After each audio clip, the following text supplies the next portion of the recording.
दोस्तों, आज हम एक ऐसी दुनिया में जी रहे हैं जिसके चारों तरफ टेक्नोलॉजी है, जिसके चलते चारों तरफ शोर शराबा भागदौड़ है, जहां एकांत और खामोशी की बहुत बड़ी खासियत है। चुप रहने के अपने अनेक फायदे होते हैं जो हमारे लिए दिमागी रूप से और शारीरिक रूप से बहुत फायदेमंद होते हैं। चुप रहने से व्यक्ति के सोचने समझने की शक्ति भी बढ़ती है।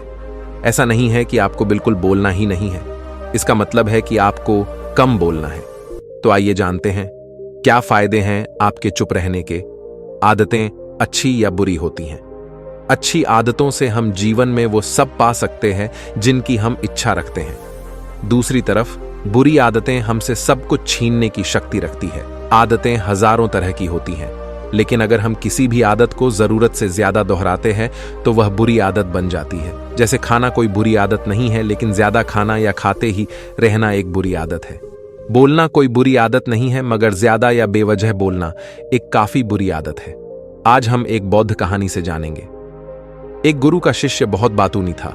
वह हर समय बातें करता रहता था, दिन भर इधर उधर की बातें करता रहता था और आश्रम के अन्य शिष्यों को सुनाता है। एक शिष्य को गालियां देता है, वह गपशप करता है और दूसरों के साथ अच्छा व्यवहार करने की कोशिश करता है। अपने मुंह से अपनी प्रशंसा करता रहता है और हमेशा अपने आप को गुरु के सामने सबसे बुद्धिमान और सिद्ध शिष्य साबित करने की कोशिश करता है। अपने को सभी शिष्यों से अलग और श्रेष्ठ मानते थे। उन्होंने कहा कि मैं एक अमीर परिवार का लड़का हूं। अगर मैं चाहता तो एक आरामदायक और शानदार जीवन जी सकता था, लेकिन मैं वह सब छोड़कर यहां आया क्योंकि मुझे सच्चाई की तलाश है। मैं खुद को जानना चाहता हूं, मैं जीवन को जानना चाहता हूं, इसलिए मेरा त्याज सबसे बड़ा है। एक दिन सन्यासी ने सभी शिष्यों को आश्रम में बुलाया और कहा कि आप सभी को अगले 1 महीने तक कुछ संकल्प लेना है। इससे आपका संकल्प मजबूत होगा और आप में आत्मबल का संचार होगा। आप सभी अपनी क्षमता के अनुसार कोई भी संकल्प ले सकते हैं और 1 महीने के पहले आप में से जो कोई भी अपने संकल्प को भंग करता है वह अपनी पुरानी दिनचर्या में वापस चला जाता है। सभी शिष्यों ने अपनी शक्ति के अनुसार बड़े या छोटे संकल्प लिए और गुरु को अपना संकल्प बताकर वहां से चले गए। लेकिन बातूनी शिष्य अपने को सबसे अलग और बड़ा दिखाना चाहता था।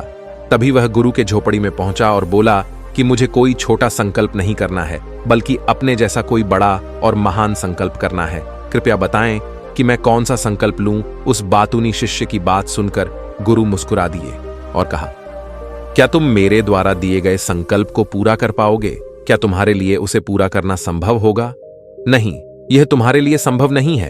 तुम इसे पूरा नहीं कर सकते तो अपना संकल्प खुद खोजो। शिष्य ने कहा, नहीं गुरु, मैं पूरा करूंगा।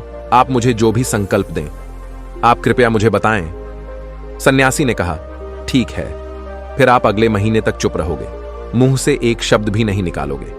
वह आपका संकल्प है। शिष्य ने कहा, गुरुजी, क्या यह संकल्प है? यह बहुत आसान है, केवल 1 महीने के लिए चुप रहना है। मुझे एक बड़ा संकल्प दें जो मेरे श्रेय के योग्य है, जिसे पूरा करने में मुझे परेशानी हो रही है। गुरु ने कहा, पहले आप इस संकल्प को पूरा करें। शिष्य ने गुरु की आज्ञा का पालन किया। वह उसी समय चुप हो गया और मुड़ा और झोपड़ी से बाहर चला गया।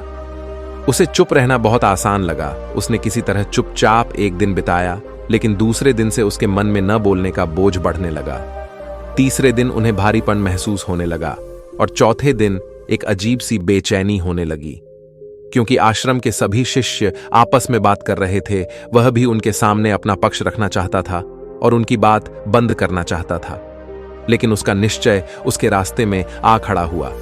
इसलिए वह सारा दिन केवल मुंह और आंखें ही बनाता रहा। ऐसे ही कुछ दिन और बीत गए और शिष्य बीमार पड़ गया। उसका सिर फटने वाला था, खाने पीने का भी मन नहीं करता था। वह बस बोलना चाहता था। वाह गुरुजी के पास गया और उनके सामने बैठ गया और उन्हें लिखकर कहा, गुरुदेव, मुझे बोलना है।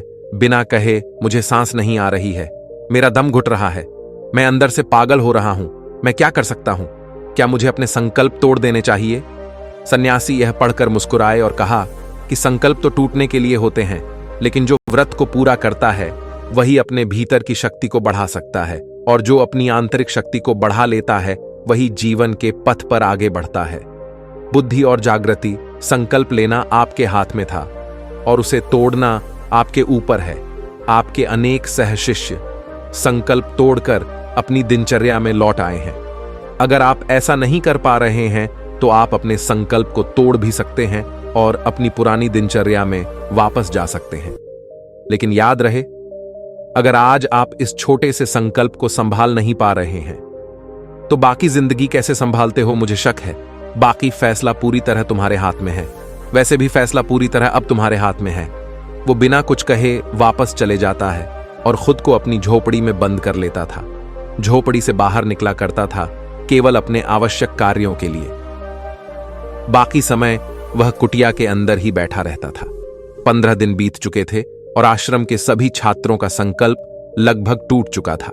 लेकिन उस बातूनी शिष्य का संकल्प अभी भी चल ही रहा था कि प्रतिज्ञा लेने के बाद से वह एक शब्द भी नहीं बोला। पूरा आश्रम हैरान था कि इतना बोलने वाला आदमी चुप कैसे हो गया। 15 दिन बाद वह अपने गुरु के पास गया और लिखित में कहा कि हे गुरुद, मैं बाहर से चुप हूं, लेकिन मेरे अंदर कई आवाजें हैं। बहुत रोना और शिकायत है। मैं अंदर ही अंदर बात करता रहता हूं। मेरा मन तरह तरह के सवाल करता रहता है। बाहर से जितना शांत हूं, भीतर उतना ही कोहराम है। मुझे संदेह है कि मेरा संकल्प अभी भी कायम है या नहीं, क्योंकि आपको बोलने की आदत है। आप बाहर से भले ही खामोश हो, लेकिन अंदर ही अंदर कहते रहते हैं कि आपको इन बातों और आवाजों से दूर जाना होगा। शिष्य गुरु को प्रणाम करके चला जाता है और भोर होते ही वह अपनी कुटिया छोड़कर जंगल में चला जाता है। कई दिन बीत जाते हैं और संकल्प का समय भी पूरा हो जाता है, पर वह शिष्य वापस नहीं आता। आश्रम में सभी को डर था कि जंगली जानवरों ने उसे खा लिया है। इस दौरान लोगों ने उसे खोजने का काफी प्रयास किया, लेकिन वह कहीं नहीं मिला। गुरु के सभी शिष्यों ने स्वीकार किया था कि जंगली जानवरों ने उन्हें अपना शिकार बनाया है, लेकिन गुरुजी को ऐसा नहीं लगा। एक दिन आश्रम का एक शिष्य गुरु के पास आया और बोला, गुरुजी, बातूनी शिष्य को क्या हुआ? जानवरों ने मार डाला होगा। गुरुदेव ने कहा, हो सकता है जानवरों ने उसका शिकार किया हो, लेकिन उसके न लौटने का कोई और कारण हो सकता है। हो सकता है कि वह जिस चीज के लिए वहां गया था वह मिल गया हो।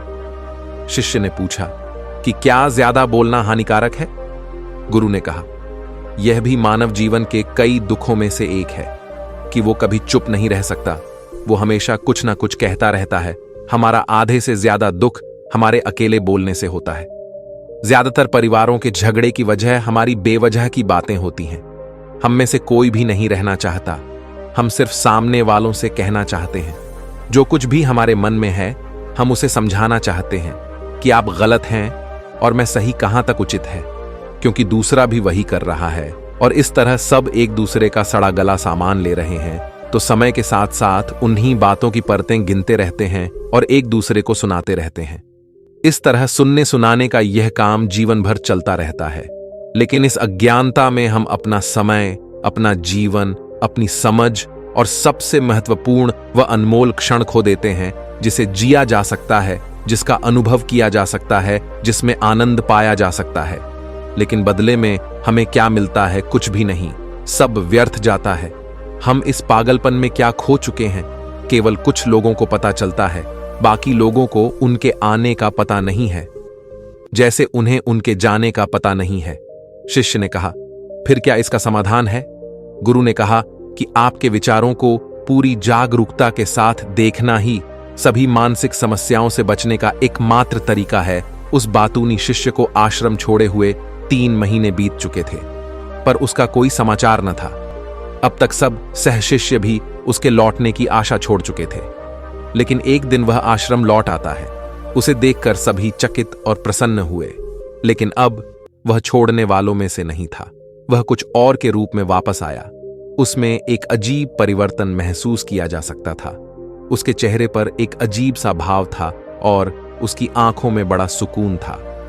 आश्रम में आते ही सभी शिष्यों ने उन्हें चारों ओर से घेर लिया और बात करने लगा। उसने अपने भाइयों से भी बात करना शुरू कर दिया। जितने भी शिष्य उससे बात करते थे, उन्हें लगता था कि वह पहले की तरह बड़बोले और बातूनी नहीं थे।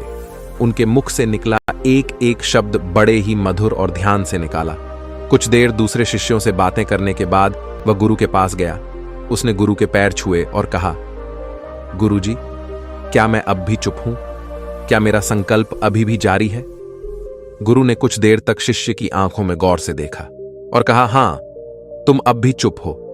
आपके मुंह से एक भी शब्द नहीं निकल रहा है और आपका संकल्प अभी भी कायम है। इसलिए मैं और गहरे जंगल में चला गया हो में पे कि मुझे वहां शांति मिलेगी और मेरे मन में चहकना कम हो जाएगा। लेकिन मैं जितना एकांत में गया, मेरे अंदर की आवाज तेज होती गई। मुझे अपने अंदर की पुरानी आवाजें सुनाई देने लगीं। तब मुझे एहसास हुआ कि मैं कितना गलत था जब मैं बुरा कहता था अपने परिवार के सदस्यों, दोस्तों और सह शिष्यों को बातें। इसलिए उस समय मैंने सोचा कि मैं सही था। जब मैं गुरु भाइयों की चुगली करता था और उनका मजाक उड़ाता था, तब भी मुझे लगता था कि मैं उनसे बेहतर हूं और मैं सही कर रहा है। लेकिन उस दिन मुझे पहली बार लगा कि मैं कितना गलत हूं। बहुत देर तक ये आवाज शिकायतें मेरे अंदर चलती रहीं, लेकिन धीरे धीरे मेरे अंदर से ये सारी आवाज चली गई। अब मैं अंदर से भी खामोश हूं। उस घने जंगल में बाहर से बोलने वाला कोई नहीं था और भीतर कोई आवाज नहीं बची थी। उस दिन पहली बार मुझे मौन का सही अर्थ समझ में आया। कितनी शांति थी मेरे आसपास। हालांकि अभी भी कुछ आवाजें थीं जो पहले आती थीं, लेकिन मैं उन्हें नहीं सुन सकता था। लेकिन अब मैं उन सभी आवाजों को स्पष्ट रूप से सुन सकता था, जो हवा की आवाज, पक्षियों के चहकने की आवाज, बहते पानी की आवाज, भौरों की गुनगुनाहट की आवाज मैंने पहली बार पूरे होश में सुनी। मैंने अपने आसपास इतनी शांति कभी महसूस नहीं की। आप पहली बार हैं जब मैंने शांति भंग करने के लिए अपने मुंह से एक शब्द निकाला है। मैं चिल्लाया हूं, हे भगवान, ये किस प्रकार की शांति है? सब कुछ इतना शांत क्यों है? क्या हुआ? लेकिन मेरे चिल्लाने पर भी कि शांति भंग नहीं हुई। सब कुछ वैसा ही है जैसा बाहर पहले भी सन्नाटा था और अंदर भी। हे गुरुदेव, मैंने अपने गुरु भाइयों से बात की, मैंने आपसे बात की। मैं बोल रहा हूं, मैं चल रहा हूं, मैं सब कुछ देख रहा हूं, लेकिन मैं अंदर से बिल्कुल अकेला हूं। मैं चुप हूं, भीड़ में भी हूं। मैं अकेला हूं और अंदर से अकेला हूं। मैं तब भी अकेला हूं जब मैं अपने आप में शोर मचाना चाहता हूं। अब सब कुछ दिखाई देता है, सब कुछ सुना जाता है। गुरु ने कहा, जब तक बाहर बातें करते रहेंगे, भीतर अशांति होगी। जिस दिन हम अपने भीतर की ओर मुड़ेंगे, तो हमारे मुंह से जो भी निकलेगा, हम शांत रहेंगे। दुनिया में जितनी भी बुराइयां हैं, वे ज्यादातर हमारे बोलने से ही पैदा होती हैं, क्योंकि हम चुप नहीं रहना चाहते। हम जरूरत से ज्यादा बात करते हैं। हम दूसरे व्यक्ति की बात नहीं सुनना चाहते हैं, बल्कि चाहते हैं कि वह बात करना बंद कर दे। हम उसे बताना चाहते हैं कि मैं कौन हूं। हम उसे अपनी सारी क्षमताएं दिखाना चाहते हैं। बस यही हमारे जीवन का उद्देश्य रह जाता है। कभी एक दूसरे को सुनना नहीं चाहते, समझना नहीं चाहते। उन्होंने कभी चुप रहना नहीं सीखा, क्योंकि खामोश रहने से ही वो खुद को छोटा महसूस करते हैं। दुनिया के सारे युद्धों की वजह हमारी ही बोलती है। इसलिए हमें उतना ही बोलना चाहिए जितना जरूरी हो, क्योंकि बेकार की बातें करने से ऊर्जा बर्बाद होती है और बोलने से हम कभी अंदर की ओर नहीं मुड़ते, क्योंकि वो हमें बाहर की ओर खींचती रहती है। और क्या क्या इस दुनिया के अलावा कोई बाहर है? लेकिन अगर हम अपने भीतर की दुनिया की ओर मुड़ना चाहते हैं, तो इस मुंह को बंद रखना चाहिए। इसलिए जो सभी प्रबुद्ध हो गए हैं, एकांत की ओर भागा, ताकि उन्हें ज्यादा न बोलना पड़े, न ज्यादा सुनना पड़े। वे अकेले रहें और शांत रहें, ताकि वे आसानी से भीतर की यात्रा कर सकें। लेकिन कोई चाहे तो इस दुनिया में रहकर भी एकांत में रह सकता है, शांत रह सकते हैं, लेकिन इसके लिए उन्होंने अपनी ऊर्जा बचाई होगी, जिसे वे व्यर्थ की बातों में बर्बाद कर रहे थे। दोस्तों, इस कहानी की सीख यह है कि व्यर्थ बोलने से आपकी ऊर्जा नष्ट होती है, और ऐसा कहना हमें वापस भीतर नहीं जाने देता, क्योंकि यह हमें बाहर की ओर झुकाए रखता है। और जो अपने भीतर यात्रा करना चाहते हैं, उन्हें अपना मुंह बंद रखना चाहिए। एक, सोचने की शक्ति बढ़ाना। ज्यादा बोलने की आदत बहुत बेकार होती है। इसकी वजह से आप यह नहीं सोच सकते कि आपको कब कौन से शब्द का इस्तेमाल करना है और कब क्या बोलना है। कम बोलने से आपके सोचने समझने की शक्ति बढ़ती है, जिससे आप यह समझ सकते हैं कि कब कौन सी जगह क्या बोलना है और क्या नहीं बोलना। 2, नकारात्मकता का न आना। यदि आपको भी बिना बात के लोगों से बात करने की आदत है, तो इस आदत को छोड़ दीजिए। यह आपकी सेहत के लिए और दिमाग के लिए बिल्कुल ठीक नहीं है, क्योंकि ऐसा होता है कि हमें ज्यादातर नकारात्मक लोग मिलते हैं। हम उनसे बात करेंगे तो हमारे दिमाग में भी नकारात्मकता आ जाती है। अगर आपको बात करनी है तो आप पॉजिटिव लोगों से बात कीजिए, जिससे आपका भी माइंडसेट पॉजिटिव हो सके। 3. दिमाग तेज होना। एक रिसर्च के मुताबिक यह बात सामने आई है कि अगर आप अपने एक दिन के कुछ घंटे शांत रहते हैं तो आपका दिमाग भी शांत रहता है, जिससे आपका दिमाग तेज होता है और आपका दिमाग समय समय पर रिचार्ज होता रहता है। ज्यादा बोलना न सिर्फ हमारे माइंड के विकास के लिए बल्कि हमारे शरीर के विकास के लिए भी बाधा बन सकता है, इसलिए आपको कम से कम बोलना चाहिए। 4. नई क्रिएटिविटी। यदि आप भी रोजाना कोई ना कोई क्रिएटिविटी करते रहते हैं तो आपको कम बोलने की जरूरत है।